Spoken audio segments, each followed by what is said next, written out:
I truly believe that women are much cooler, much tougher than men. And that's why Kalle Mathiesen, is a hardcore feminist. Let me explain. A few years ago, I made a children's television show in Denmark where I went around the country and filmed scenes with children about music. The scenes were spontaneous and without a script. And after a while, I said to the director, well, I feel it's much easier to make really nice, cool scenes with the girls than it is with the boys. And she said, of course it is. In a social setting, girls are on the other person in the social setting. Boys are on some kind of project or some system that they can see in the social setting. And the older I get, I truly believe that this is also the case for men and women. Try to go to a bodega or a cafe and try to sit near a table with a lot of men and listen to what they're talking about.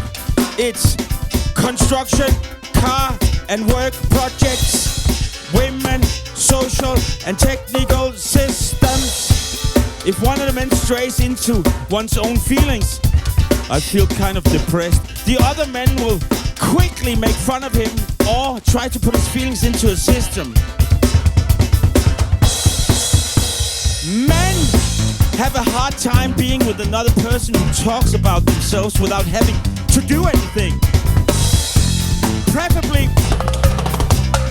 men should come up with solutions, the big picture, or be really funny. Or so they think. Why do you think there's such a thing as mansplaining? Of course, women can choose to turn the person's attention towards themselves.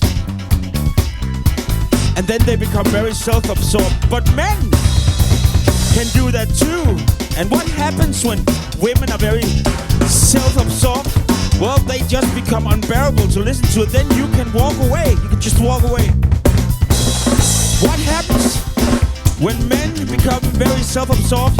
Well, then you get people like Trump and Andrew Tate. Men's self-absorbedness is driven into a system and becomes a project. Look at sports.